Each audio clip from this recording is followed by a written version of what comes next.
시작. 아브라함이 그의 조카가 사로잡혔음을 듣고 집에서 길리고 훈련된 자 318명을 거느리고 단까지 쫓아가서 그와 그의 가신들이 나뉘어 밤에 그들을 쳐 부수고 다메섹 왼편 호바까지 쫓아가 모든 빼앗겼던 재물과 조카 롯과 그의 재물과 또 부녀와 친척을 다 찾아왔더라. 아브라함이 그돌라오멜과 그와 함께한 왕들을 쳐부수고 돌아올 때에 소돔 왕이 사회 골짜기 곧 왕의 골짜기로 나와 그를 영접하였고 살렘 왕 멜기세덱이 떡과 포도주를 가지고 나왔으니 그는 지극히 높은 하나님의 제사장이었더라. 그가 아브라함에게 축복하여 이르되 천지의 주제이시오 지극히 높으신 하나님이여 아브라함에게 복을 주옵소서.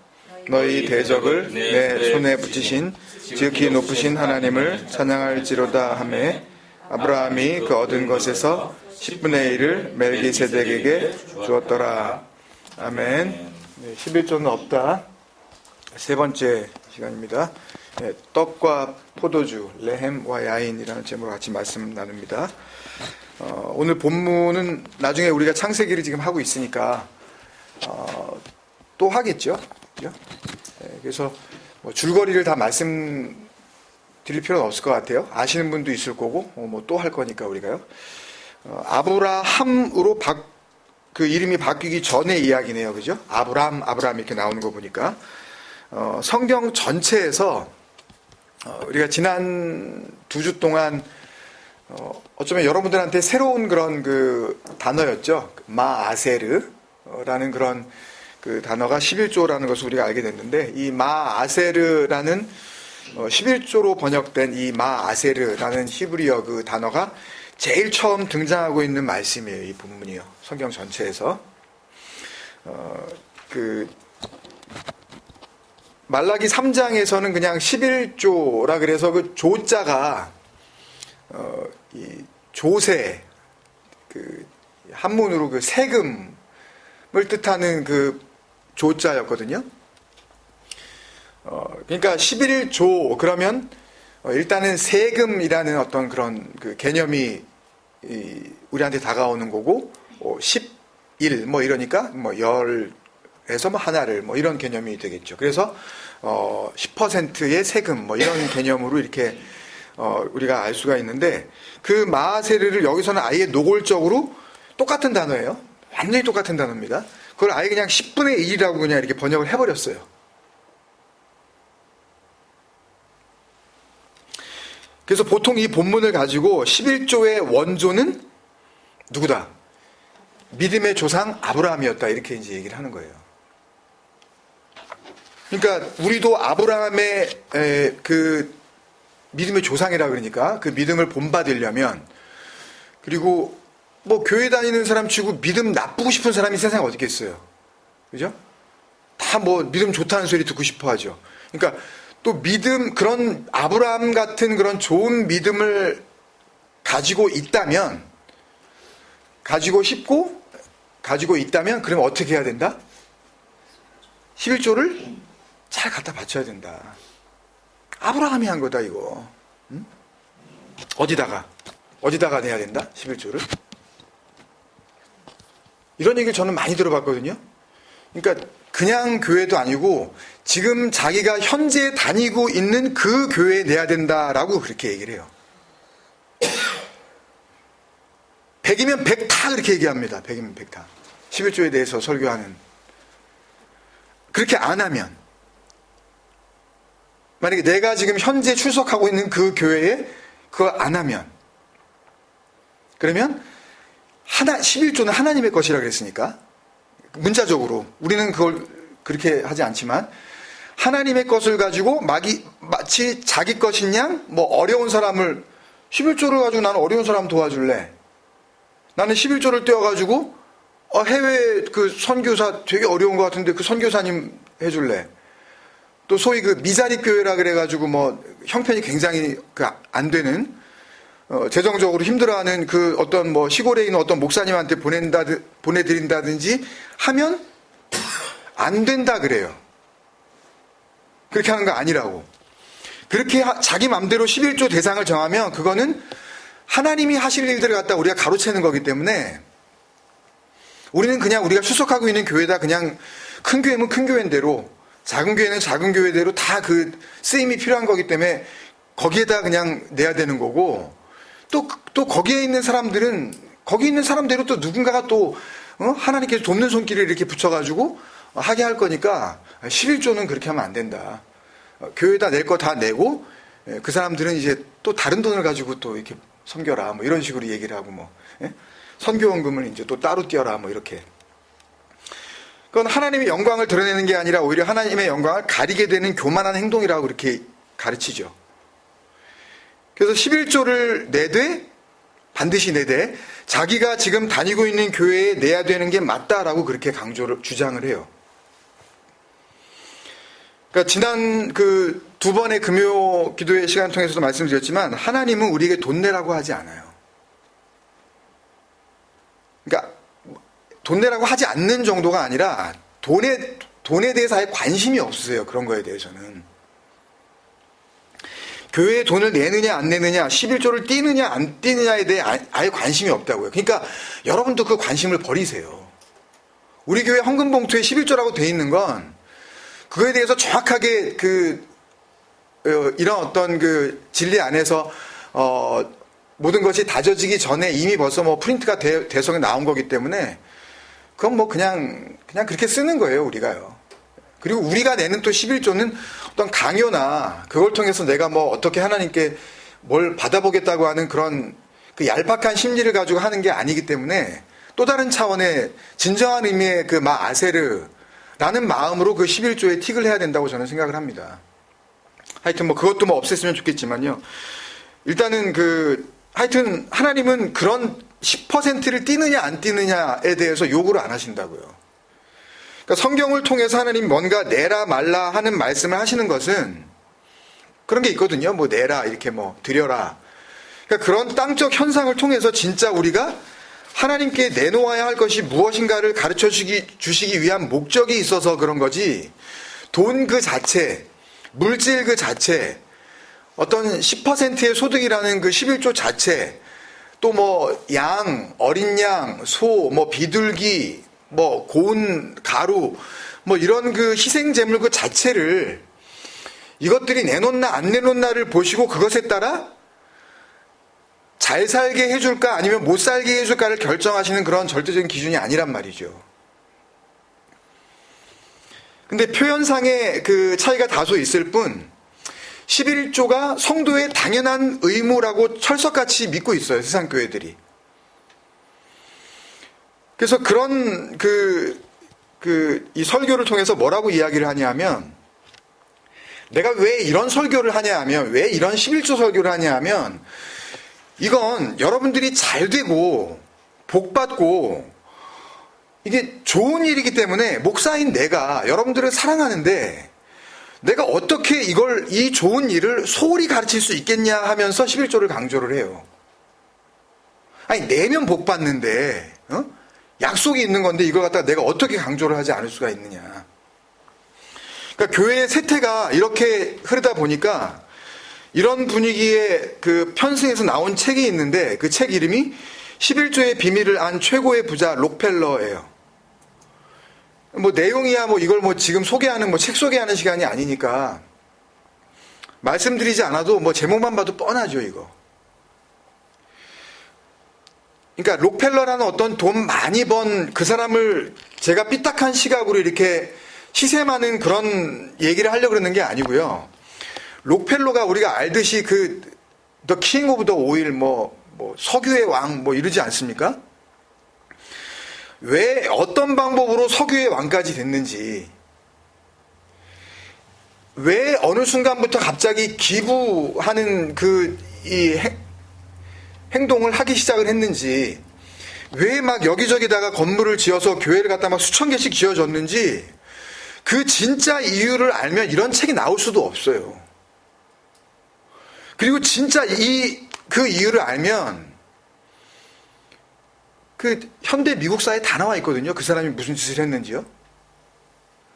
탈세, 독점, 뭐 리베이트, 뭐 뇌물수수, 석유가격 횡포, 뭐 임금 삭감, 뭐 고용 착취, 산업 스파이, 정치인 로비, 불법이란 불법은 하여튼 이루 말할 수도 없이 저지른 인간 중에 아주 이런 책을 증거로 삼아서 이거 보라고. 이 책이 나오지 않았냐고, 이게. 응?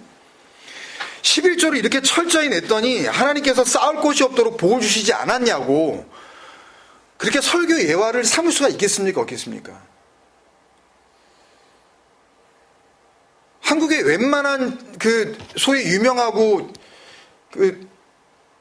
정말 뭐 이름만 대면 다 안다는 그 목사님들은요, 이 록펠러 얘기 한 번씩 예화 안 된 사람이 없더라고요. 제가 찾아보니까요. 특히 참 이름 말하고 싶지 않은 그 양반은 엄청 써먹었더라고요. 그냥 하여튼 뭐 기회만 되면 록펠러가 뭐 하나님께 뭐 11조를 드렸더니 뭐. 이 책을 출판한 그 회사를 찾아보니까 미래사라는 출판사인데요. 그냥 출판사예요. 무슨 기독서적 뭐 출판하는 것도 아니고.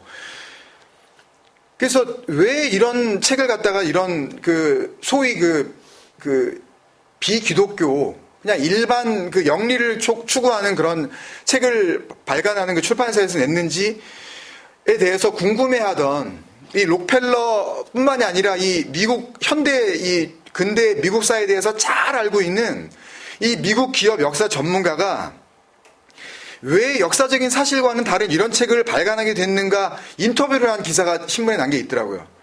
그 기사에 보면 뭐라 그랬냐면 이 책을 펴낸 그 미래사 대표가 거기 인터넷에 다 나와 있으니까 고영래 사장님이라는 분인데 이분이 뭐라고 대답을 했냐면요.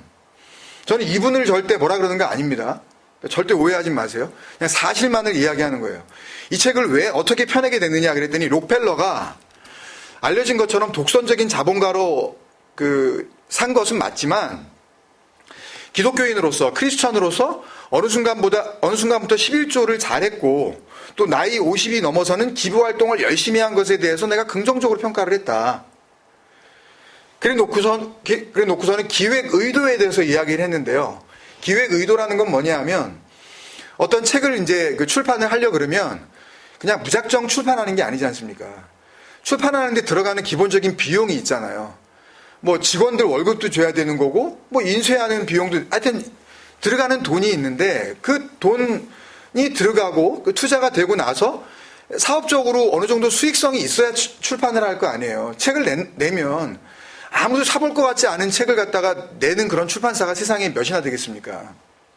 가뜩이나 기독교 책을 출판하는 그런 출판사도 아니었던 회사에서 갑작스럽게 11조와 관련된 또 무슨 11조의 비밀을 이렇게 캐낸 것처럼 이런 책을 내는 이유가 있을 거 아니에요. 그 사업 의도, 그 시장 예측, 그 수익성에 대한 어떤 예상이 있었을 거 아닙니까? 그걸 기획 의도라 그러는데요. 그게 뭐였냐고 얘기를 하냐면 내가 영리를 추구해야 되는 출판사 대표로서 가만히 보니까 한국교회 목회자들이 연초가 되면 특히 11조 설교를 하는 경우가 많은데 그때 록펠러에 대한 얘기가 예화로 소개되는 경우가 굉장히 많아서 한 번쯤은 책을 출간해도 되겠다. 이 책을 기획해도 이거는 어느 정도 수익성이 있겠다라는 판단을 했다는 거죠. 그리고 섭외를 한 작가가 무슨 신학자라든지 아니면 그 11조에 대해서 잘 알고 있는 어떤 목사를 섭외한 게 아니라 그냥 소설가를 섭외를 했어요. 그리고 책을 낸 겁니다. 그러니까 보세요, 여러분. 교회가 이런 교회라는 어떤 조직이 11조를 필요로 하고 있구나. 이게 굉장히 그들에게는 아주 중요한 부분인가 보구만 라는 것을 이제 알게 된 영리를 추구하는 출판사 대표가 교회의 그 11조의 필요를 추구하는 데 있어서 단골 메뉴로 나오는 그 매력적인 수단으로서의 록펠러를 교회 입맛에 맞게 요리해서 내놓은 거죠. 8만 부 이상이 팔렸습니다. 거의 10만 부가 팔렸어요. 약간의 조사를 해보니까 책에 따라서 다르지만 대략 한 10,000부 이상 정도가 팔리면 일단은 불의 기분이 된답니다. 그러니까 돈 번 거예요. 근데 그거는 그렇다 치고 잘하셨어요. 그분은 뭐 예? 직원 월급도 줘야 되고 인쇄소에 돈도 드려야 되고 잘하셨는데 누가 사갔을까요? 그거? 그 8만 부, 10만 부가 이제 다 돼가는 그 책을 누가 사갔겠냐고요. 그 11조 설교의 예화로 그 록펠러를 써먹어야 하는 그분들. 아니면 11조를 어떻게 냈길래 그렇게 어마어마한 부자가 됐는가에 궁금하기 짝이 없는 지금 11조를 내고 있든지 11조를 내야 하는 그분들. 그분들이 아니면 뭐 때문에 그걸 갖다가 몇만 원씩 주고서 그 책을 사겠냐고요. 이미 벌써 뭐 100여 년 전 이전에 돌아가 버리신 그 록펠러에 대해서 뭘 그렇게 알고 싶다고. 아브라함의 믿음을 지금 이 창세기 14장에서요. 자기가 전쟁에서 얻은 어떤 그 전리품 중에 10분의 1을 내놓는 거로 해석하고 싶어서 안달이 썩을 때고로 썩어버린 교회도 아닌 그 세상 교회가 만들어낸 의도적이고 거짓된 번역에 그냥 부산물인 거죠. 이 책은. 딴 교회에 내면 안 되고 안 내면 교인의 권리도 안 준다 그러고 록펠러처럼 부자가 되려면 믿음의 조상인 아브라함처럼 좀 내야 되지 않겠느냐는 그런 교리와 설교를 만들어내는 거죠. 그리고 교인들은 그 말도 안 되는 논리에 겁을 집어먹고 11조의 노예가 돼버렸고 그걸 원하신다는 하나님은 11조에 의해 복을 줄까 말까를 결정하는 11조에 의해서 좌지우지 당하는 회개망측한 신으로 전락하고 만 거예요. 근데 그것도 몰라요. 그 11조를 내고 있는 그분들이 자기가 지금 무슨 짓을 하고 있는 건지. 그러든 말든 상관없어요. 그냥 아깝지만 얼마간 돈 내고 록펠러 비슷하게 그냥 떨어지면 그냥 그만이고 뭐 안 되면 그냥 내가 마음 편해서 그냥 좋은 거고. 그래서 11조는 율법이 아니었냐. 지난 2주 동안 그거였잖아요. 11조는 율법이었다. 그럼 사람들이 그러죠. 11조에 대해서 반대하고 싶은 사람들이. 그러면 11조는 율법이 아니었냐. 근데 더 이상 율법을 지킬 필요가 없는 이 은혜의 시대에 율법의 하나였던 11조를 내야 할 의무가 여전히 있다는 게 좀 맞지 않지 않느냐. 좀 이상하지 않느냐. 라는 그런 반론이 나왔을 때 목사들이 들고 나오는 반박 자료가 뭐예요? 바로 오늘 본문이에요. 왜요? 율법은 모세 때 받은 거잖아요. 근데 아브라함은 모세보다 적어도 몇 년? 예? 모세는 출애굽 이후에 이제 인물이니까, 뭐 그 당시의 인물이니까. 아브라함이 그러잖아요. 나중에 뭐 기억나시는지 모르겠지만 하나님께서 아브라함에게 너희 자손들이 400년 동안 종로로 타리라 그런 말씀을 하시잖아요. 적어도 이 아브라함과 모세 사이의 그 시간적인 간격은 400~500년 정도 된단 말입니다. 그러니까 아브라함 때에는 아직 모세가 시내산에서 하나님께로부터 받은 율법이 없었던 때란 말이에요. 그러니까 율법이라는 게 있지도 않았을 그때에, 그런데 이 믿음의 조상이라는 아브라함이 뭘 낸 거예요? 10분의 1을 냈네요. 그러니까 율법에 의해 11조가 생기기도 전에 이미 11조, 10%를 떼는 거는 그 율법과 상관없이 존재하고 있었다는 얘기가 되잖아요. 그렇게 들이민다니까요. 율법을 지킬 필요가 없는 오늘날에도 11조가 당연히 신자의 믿음의 표현으로 드려야 하는 거다라는 증거로 이걸 갖다 내민다고요. 그니 뭐 말씀에 대해서 이렇게 좀 약하고 뭐 신학을 해본 적도 없고 또 목사가 들이미니까 그러니까 뭐 그냥 음매 기죽어하면서 그냥 안 내면 큰일 나겠구만, 이건 뭐 빼도 박도 못하는 거네. 11조는 내는 게 맞다는 결론으로 그냥 끝나는 거죠. 하여튼 율법이 됐든 뭐 믿음이 됐든 아브라함이 됐든 뭐가 됐든 하여튼 띠래는 거죠. 별별 질문들이 다 있습니다, 여러분. 전세금을 내기가 힘들어서 어머니 아버지가 전세금을 빌려줬어요. 어떤 집사님한테. 그러면 그 전세금을 수입으로 볼 것이냐 말 것이냐. 그러면 그 전세금에서 10%를 교회에다 띄고 내가 그러면 전세금을 내야 되느냐.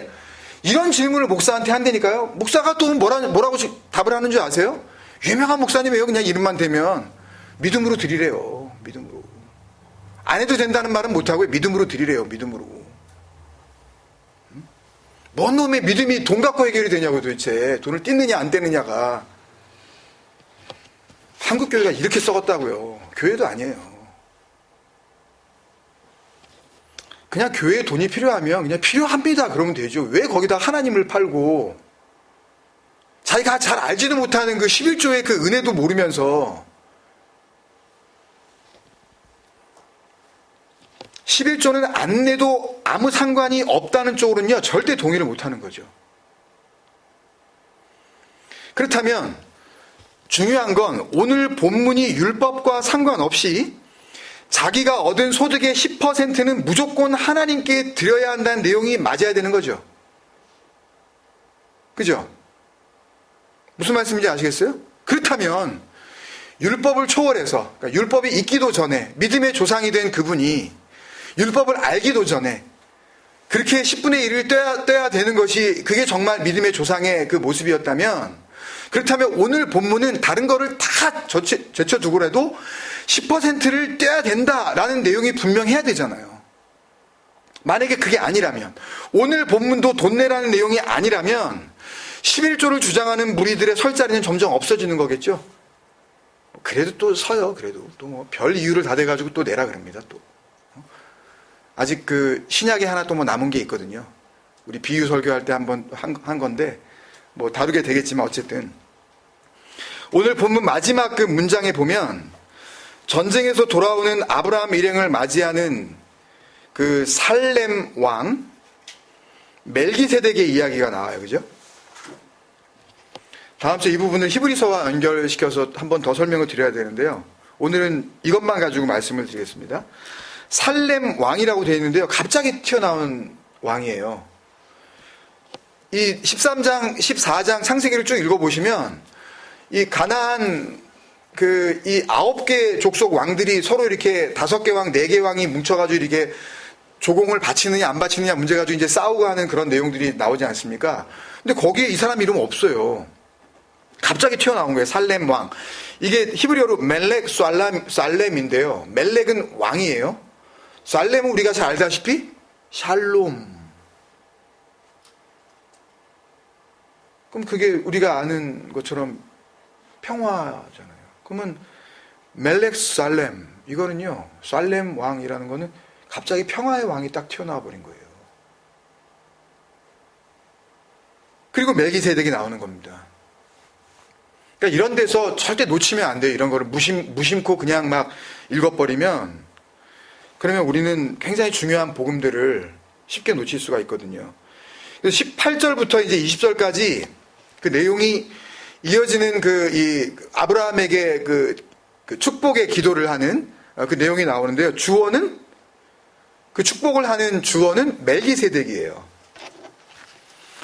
요 멜기세덱이라는 이름을 먼저 정리를 해드리고 말씀을 봐야 됩니다. 이 멜키 체덱, 이거는요, 그 두 단어의 이 합성어인데요. 이 말라크, 우리가 그 구약성경 맨 마지막에 나오는 그 말라기에서의 그 말라크와 발음은 같은데 의미는 틀려요. 여기서의 이 말라크는 보좌에 오르다, 온 땅을 다스리다, 왕이 되다, 그러니까 왕이 되다의 의미예요. 말라크는. 그 명사형이 멜레크거든요. 그 멜레크와, 그러니까 왕이죠, 왕. 보좌에 있는 그 왕. 그 왕과, 그리고 의롭다, 진리를 말하다, 정결하고 죄가 없다라는 의미의 동사 차다크, 의 명사형 체데크의 이렇게 합성어예요. 그러니까 멜레크, 체데크, 멜키 세덱이 된 겁니다. 그래서 멜키 체덱, 우리 발음으로 멜기 세덱이 된 거예요. 무슨 뜻이겠어요, 여러분? 의의 왕, 진리의 임금, 죄가 없으신 통치자. 그게 멜키ጼ데크예요. 진리로 임하시는 하나님. 누구를 지금 말씀하려고 하는지 정확하게 알 수가 있죠. 그죠?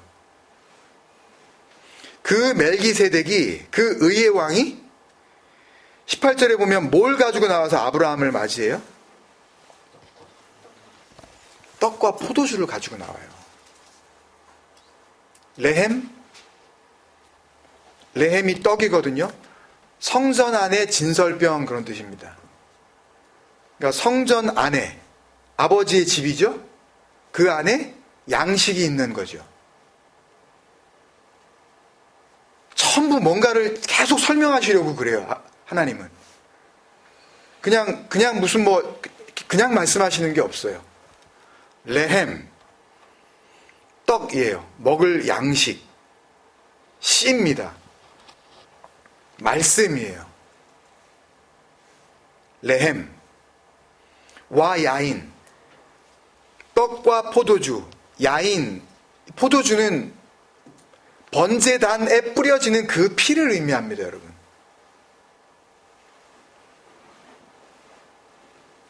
피는 먹지 말라 그러시죠. 왜냐하면 거기에 생명이 있다 그러시죠. 레위기에서도. 그러니까 그거를 뭔가 복음을 자꾸 설명하시려고 그러는 거예요. 그걸 통해서. 생명입니다. 그래서 해산이 되는 거예요. 그러니까 씨 가진 열매가 되는 겁니다, 여러분. 떡과 포도주, 레헴과 야인은 말씀이 뿌려지고 거기에서 말씀인 아들들이 나오는 걸 이야기하는 거예요, 지금요. 그 생명이 탄생되어지는 거. 그거를 이야기하시려고 하는 겁니다. 여러 번 했지만 요한복음 6장 55절이었죠. 내 살은 참된 양식이요 레헴, 내 피는 참된 음료로더라. 와 야인, 떡과 포도주. 그걸 누가 가지고 나와요? 예, 멜렉살렘, 평화의 왕이신 멜키ጼ데크, 의의 왕, 그 진리의 임금께서 그걸 가지고 나오신다고요. 복음을 얘기하시려고 그러는 거예요, 하나님은. 문장의 주어가 계속 멜기세덱입니다. 아브라함은 그 19절에서 그 바라크 아브라함에게 복을 주옵소서 할 때 그 하나님의 복을 받아야 하는 그 대상, 목적으로서 한 번 딱 나오고요. 이 문장의 주어는 계속 누구라고요? 멜기세덱이에요. 20절 끝까지 멜기세덱이에요. 제가 이걸 자꾸 강조드리는 이유가 있습니다. 주어는 멜기세덱이에요. 한 번도 이 문장에서 지금 아브라함이 주어인 적이 없어요.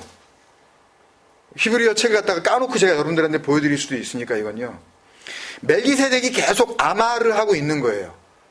하나님이 가라사대 할 때 그 와요멜이라는 그 아마르, 하나님께서 말씀하실 때의 아마르라는 단어가 나오면 그러면 그것은 복음과 연결이 되어 있어요. 창세기 1장, 창세기 2장에서 계속 하나님께서 가라사대로 표현되어지는 그 아마르, 그 와요멜이라는 그 동사가 나오면 그것을 통해서 하나님은 진리를 선포하시기 시작하신다고요. 그걸 강조하시려고 그러시는 거예요. 멜기세덱이 계속 그 복음을 지금 선포하려고 하고 있는 겁니다. 아마를 하려고 그러는 거예요. 그러면 그냥 아브라함은 복음을 그냥 듣고만 있는 거예요. 그냥 그 의의 왕, 그 진리를 선포하시는 그 임금 앞에서 그냥 가만히 서 있는 그냥 모양새라고요. 말씀을 받고 있는 그냥 그 모양새예요. 그걸 뭘로 표현하냐 하면 떡과 포도주로 지금 드러난 거란 말이죠. 무슨 말씀인지 아시겠죠?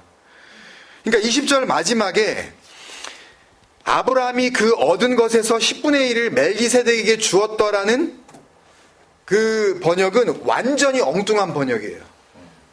완전히 아브라함이라는 단어도 없고 얻은 것이라는 단어도 없고 멜기세덱이라는 단어도 없어요. 딱 네 단어로 되어 있어요. 원문에 보면 우리말은 아브라함이 그 얻은 것에서 10분의 1을 멜기세덱에게 주었다 이렇게 되어 있죠. 원문에는 와이텐 로 마세르 미콜 이거예요.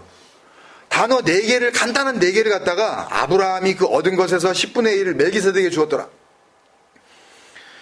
와이텐은 하나하나 먼저 말씀을 드리면요. 나탄이라는 단어인데 이건 하나님께서 주님께서 이 땅에 오셔서 구하라, 찾으라, 문을 두드리라. 그러면 너희가 악한 자라도 너희 자식에게 좋은 것으로 줄 줄 알건만 하늘에 계신 너희 아버지께서 너희에게 좋은 것 주시지 않겠느냐 했을 때 그 디도미 있죠.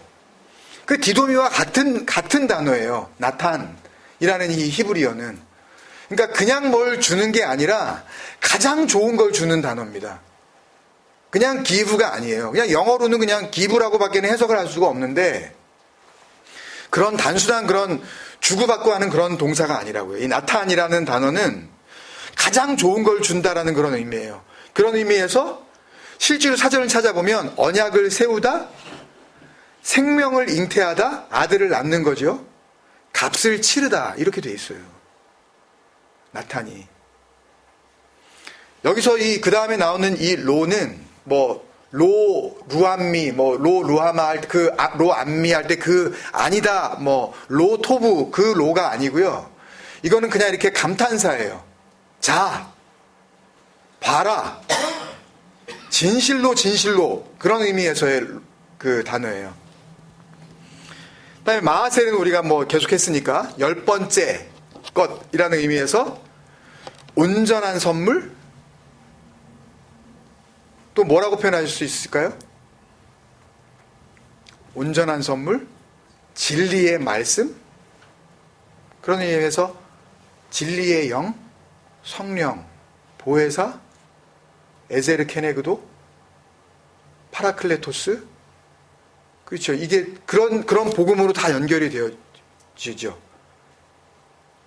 하나님께서 너희에게 내가 새 영을 주노니 했을 때 그 깨끗한 영, 그 영이 은혜거든요. 그걸 받게 되면 우리는 사는 거예요. 그러면 그때부터는 진리가 내 속에 들어와 있기 때문에 진리가 들려지면 그 진리를 들을 줄 알게 됩니다. 그러니까 11조에 대해서 아무리 이렇게 1시간, 2시간을 증거를 대가면서 이야기를 해도요. 그 진리가 그 속에 없는 사람들은 그 하나님의 새 영을 받지, 그거 보이는 게 아니잖아요. 잘난 체 하자는 얘기가 아니라 그 진리의 영을, 그 은혜의 영을, 그 그리스도의 영을, 그 아들의 영을 받지 않은 사람은 아들이 없기 때문에 죽은 거예요. 아들의 영을 받지 않은 사람은 그 진리를 이야기를 해주면 그걸 거부한다니까요. 난 그래도 난 11조 내고서 난 부자 될 거야. 난 그냥 11조 내겠다니까. 왜 말려? 내가 내겠다는데, 내 돈 가지고 내가 내겠다는데, 이런다니까요? 얘기를 해보세요, 그분들한테. 11조 그런 거 아니라고. 그거 내는 게 마귀짓이라고 한번 얘기를 해보세요. 그게 왜 마귀짓이냐고. 내가 아까운 거 그거 따로 띄워가지고 하나님께 또 빳빳한 돈으로 하죠. 또 그냥 일부러 어떻게 다 골라가지고 딱 해가지고, 막 흐물흐물한 거 내면 또 하나님이 받으시면서 얘는 돈을 갖다 이런 걸 내니 얘는, 신권으로 줘야지, 신권으로. 이런 식으로 하나님을 갖다가 무슨 점쟁이 복채 주듯이 그렇게 하는 거 아니에요? 온 세상이? 마하세르는 그거죠. 미콜은 항상이라는 그런 뜻인데요. 온전한, 완성된, 영원한 그런 의미예요. 정리하면 어떻게 되겠어요, 여러분? 일단 보이는 대로 직역을 하면 이렇게 됩니다. 그러니까 아브라함이 자기가 얻은 10분의 1을 멜기세덱한테 준다는 게 아니라 멜기세덱이 지금 아브라함한테 넘겨주는 장면이에요. 자, 온전한 열로 넘겨주마. 이거예요, 그냥. 자, 온전한 열로 내가 넘겨줄게. 무슨 내용인지는 몰라요. 이렇게 말하면 이게 무슨 소리인지 알겠어요. 진리를 막 담으셨는데 이 안에. 그러면 이걸 복음 안에서, 그리스도 안에서 조금 의역을 하면 뭐가 될까요? 자, 보라. 진실로. 이게 진리 안에서 하나님의 말씀이, 복음이 선포되어지는 장면을 이야기하는 거죠. 보라. 그러면 뭐가 나와요? 처녀가 잉태하여 아들을 낳으리니 그 이름을 임마누엘이라 하리라. 보라? 그럼 뭐가 나와요? 내가 택한 종, 곧 내 마음에 기뻐하는 자, 내가 사랑하는 자로다 나오죠. 그죠? 보라? 그러면 뭐가 나와요? 신랑이로다 이게 나오잖아요. 하나님께서 복음을 가지고 선포하실 때 보라가 나오면 은혜의 핵심인 그리스도가 선포된단 말이에요. 보라. 복음으로 제가 좀 의역을 합니다. 온전한, 아까 그 마하세르는 진리의 말씀, 성령이라 그랬습니다. 진리의 말씀으로 나탄, 그 와이텐, 그 원형이 나타니에요. 진리의 말씀으로 생명을 잉태할게. 구원이죠. 값을 치러줄게. 언약을 세울게. 이걸 어떻게 하겠어요, 이걸요?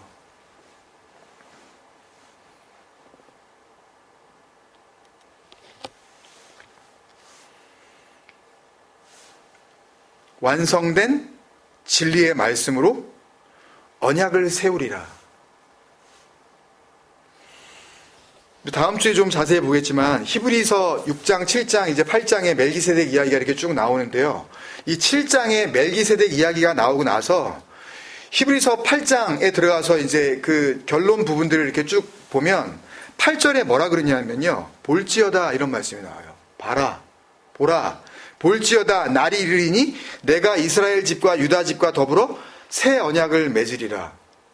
이게 와이텐로 마하세르 미콜이에요. 자, 내가 언약을 세운다. 가장 좋은 것으로. 영원한 약속으로. 그 얘기라니까요. 야고보서 1장 18절에 보면 그가 그 피조물 중에 우리로 한 첫 열매가 되게 하시려고. 첫 열매. 그러니까 이 첫 열매는 first fruit을 의미하는 게 아니라 최고의 열매인 거죠. 가장 온전한 것이라는 의미란 말이에요. 예수님이 이미 첫 열매라 그래놓고서 또 우리한테 또 첫 열매라 그러니까. 그리고 두 번째 열매가 돼야 되는데. 그러니까 첫 열매라는 것은 first, second 이렇게 나가는 어떤 그 순서를 이야기하는 게 아니라 완성된 온전한 그걸 의미하는 거죠. 영원한 열매로서의 그 첫 열매. 그 첫 열매가 뭐겠어요? 마하세르. 온전한 거, 가장 좋은 거. 그러니까 구약에서는 그걸 열로 표현하신 거고 신약에 오면 그걸 또 첫 열매로 또 표현하고 계신 거고. 그런 걸 놓치면 안 되죠. 첫 열매가 마하세르가 되게 하시려고 자기의 뜻을 따라 진리의 말씀으로 우리를 와이텐, 나탄이죠. 우리를 낳으셨느니라. 생명을 잉태하다. 마하세르 미콜. 진리의 말씀으로 우리를 낳으셨느니라. 여러분 이게 와 닿으세요? 이게 다 똑같은 말씀을 지금 하고 계시다는 게요. 그러니까 멜기세덱이 아브라함한테 막 복 주고 하나님의 복을 받을 거라고 막 이렇게 축복해 주니까 아브라함이 막 전쟁에서 이겼겠다, 막 또 막 복까지 막 이렇게 빌어주겠다, 막 기분이 막 있다 좋아가지고, 에이 기분이다. 내가 받은 내가 걷어온 그 전리품 중에서 10%를 갖다가 띄워준다. 그런 의미가 아니라 멜기세덱, 의의 왕으로 이 땅에 나타나실 그분이 갖고 있는 그 생명, 떡과 포도주를 가지고 나오다 그랬는데 야차라는 그 동사는 섬기다 그런 뜻이에요. 떡과 포도주를 가지고 섬기면서 거기에 마하세르 미콜 완성된 진리의 말씀을 담아 아브라함에게 나탄 와이텐 그 언약으로 지금 넘겨주고 있는 그런 장면을 이렇게 그려내고 있는 거예요. 그러니까 모든 이 말씀 속에서 하나님께서는 단순히 그냥 스토리를 엮어서 역사적인 어떤 일이 있었다는 것을 우리에게 가르쳐 주시는 것이 아니라 그 말씀 안에 담겨진 그 복음을 보는 자들이 그 안에 담겨진 내용으로서의 진리를 깨닫고 그것을 은혜로 받기를 기대하고 계시는 거란 말입니다, 여러분. 그래서 히브리서 8장 10절에 보면요. 그 언약이 어떻게 이루어지는지 결론처럼 우리에게 그 기록해주고 있는데요. 히브리서 8장 10절에 보면 또 주께서 이르시되 그날 후에 내가 이스라엘 집과 맺을 언약은 이것이니 지금 그거잖아요. 완성된 진리의 말씀으로 언약을 세우리라 했는데 지금 언약은 이것이니 라고 지금 말씀하시니까 그 언약이 뭔지 보시자고요. 히브리서 8장 10절에 내 법을 그들의 생각에 두고 그들의 마음에 이것을 기록하리라. 또 그거예요.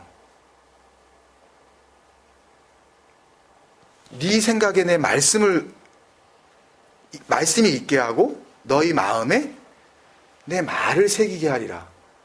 이걸 무슨 수로 이해를 하냐고요, 여러분.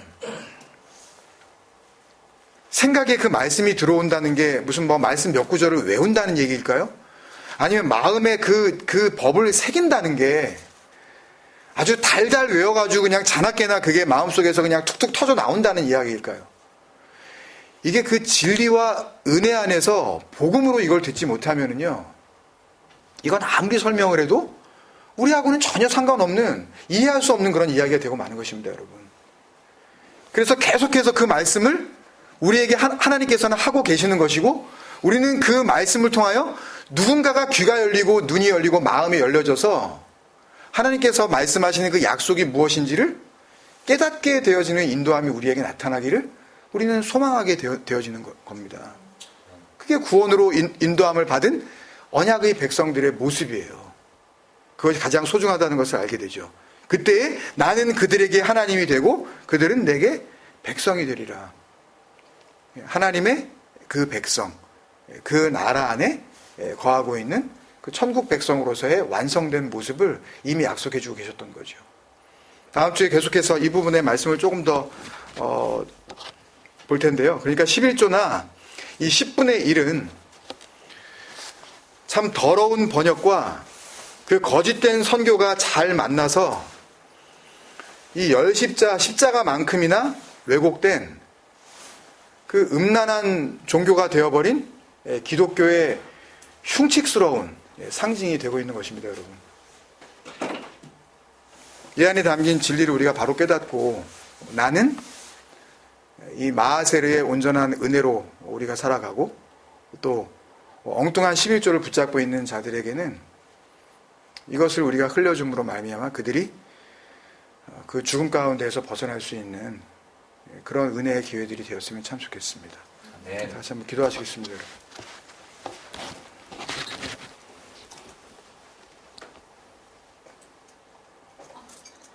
우리를 피조물 중에 첫 열매가 되게 하셔서 아버지의 뜻을 따라 진리의 말씀으로 우리를 낳으셨다고 그렇게 복음 안에서 선포하고 계시는 하나님의 그 은혜를 우리가 좀 잘 생각했으면 좋겠습니다.